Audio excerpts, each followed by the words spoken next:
Magandang araw mga kaibigan. Bigyan natin ngayon ng reaction, opinion itong post ni Director Daryl Yap tungkol ito sa bangayan ni na Senator Amy at Attorney Princess Abante ng House of Representatives. Ito, sabi ni Daryl Yap, sino ka namang bisugo ka para magle-lecture kay Senator Amy R. Marcos kung paano magtrabaho? Lecture na eh. Mamaya basahin ko yung lecture ni Abante kay Senator Amy. Ito, basahin ko muna. Ito ang sabi ni Abante kay Senator Amy. Kaya tanong lang po, ano po ba ang actual ninyong ambag sa San Juanico Bridge? Tang away nila, San Juanico Bridge. Dagdag pa nito, kahit karato lang may nakalagay na this way to San Juanico Bridge man lang, meron ba? Kung tunay tayong nagmamalasakit sa mga taga Leyte at Samar, tumigil na tayo sa pasaring, trabaho muna bago politika. Akala mo, hindi namumulitika ang kanyang amo. Anyway, so ito ang response ni Director Daryl Yap tungkol sa Samar at Leyte. Ano bang naitulong ni Senator Amy? Nanalo si Amy sa Leyte at Region 8. Hindi dahil wala siyang kalaban, kundi dahil sa napakarami niyang nagawa kahit pa nabayaran ang lahat na local candidates doon na huwag siyang iboto. Nanalo siya doon dahil hindi na kailangan magtanong sa mga tao. Yes, nakita ko yung post after election. Number 1, si Senator Amy sa Leyte and Samar. Sa mga waray, malakas siya. Number 1 din siya sa Ilocos Region. Talagang matindi ang influence, hatak ni Senator Amy Region 1 at saka dito sa Region 8. Ikaw, dagdag pa ni, talagang very loyal itong Daryl Yap kay Senator Amy.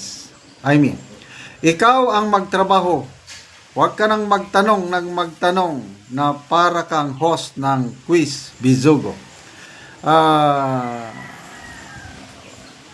Akala nitong Attorney Abante na ito na porque House spokesperson na siya ng parang nagmamagaling na. Tingnan nyo yung nangyari sa pagbuelta o nakakaya yung biniltahan siya ni Ombudsman Martires. Kasi sabi niya, ang House of Representatives daw, hindi daw nag-file ng kaso kay BP Sara. Kaya tuloy, sumagot si Ombudsman Martires na, kung hindi kayo nag-file ng kaso, bakit nyo pinadalhan ang Ombudsman ng kopya yung committee report ng Committee on Good Government? Ano yun? Pang traskan o grabing dyan mo makita yung napakababaw ang nila dyan sa House of Representatives. At tingin nila hindi sila namumulitika. Huwag nyo nang lukuhin ang taong bayan kung sino ang namumulitika. Bakit tayo nagkakagulo ngayon? Itong unit team. Bakit na wasak ang unit team? Dahil sa ambisyon ng isang tao na gustong-gustong magpresidente sa 2028. Yan ang number 1 nga dahilan. Bakit nawasak ang unit team? Sana kinalimutan lang muna yung ambisyon na yan. Sana sinimulan nila 2027. Pwede na. Wala. 2024 pa lang o 2023 sinimulan na eh. Kaya ito na ngayon. Nagkawatak-watak ang unit team. Inuunang impeachment, dinagdagan pa ng ICC kidnapping ni Tatay Digong. Kaya ito na ang ating napala. pinagtatawanan tayo sa ibang bansa dahil na nangyayari sa atin. Oh. Ano ngayon?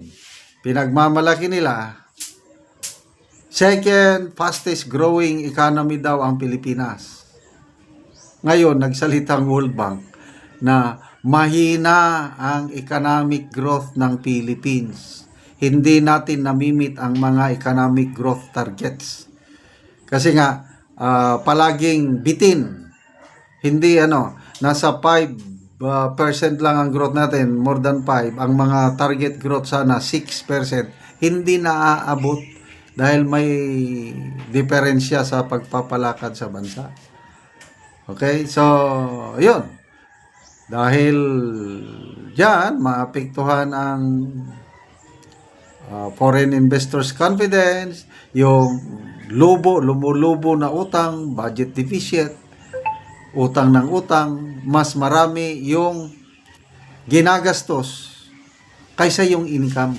Yan ang nangyayari sa ating bansa ngayon. Di bale, hindi naman sila mahirapan eh.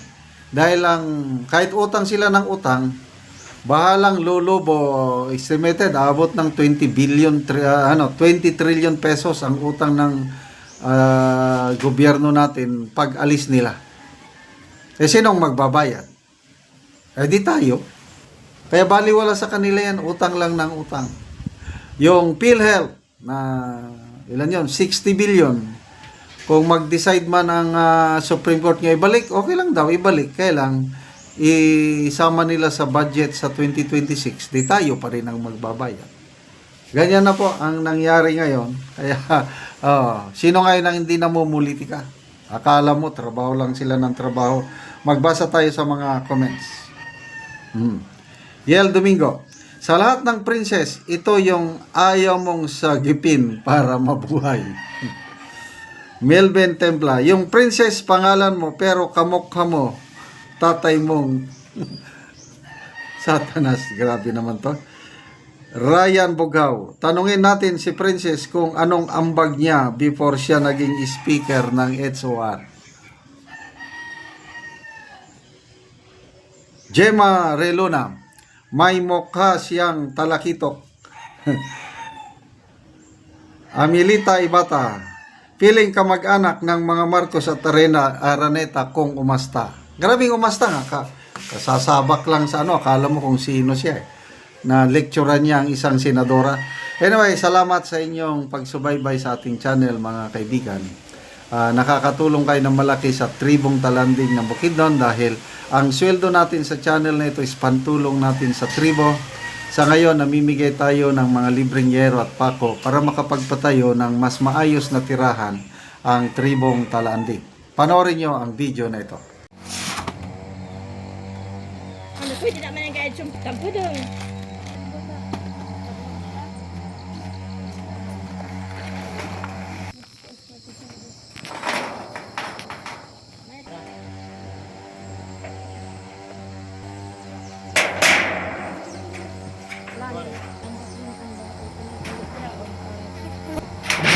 Baba da ngay.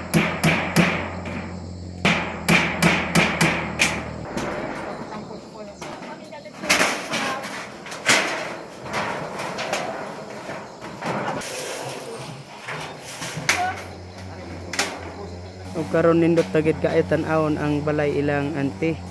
So ila na gyud na atop ang gihatag sila nga yero.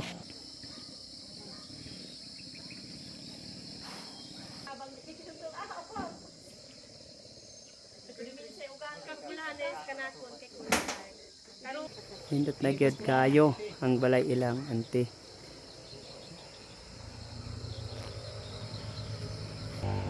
Salamat kaayo sir sa imong pagtabang labi na sa Ginoo nga gigiyahan ka sa Ginoo nga mutabang ka. Sir, salamat kaayo kay daghan pa kaayo nang inahanlan sa amoa. Unya sa labi ra sa imong kuan himo nga mo ay imong gisugo nga mag tan-aw og mga pobre nga wala ilang ikapalit. So salamat kaayo sir. Daghang pagid kaayo sir ang nanginahanglan dinhi sa among barangay. So diya ra ko kutob sir. Salamat kaayo sa Ginoo ra gid magbalo sa imong ha. Salamat kayo ante.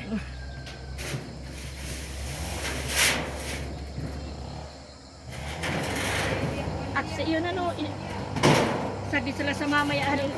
Yan na ikuha na ako.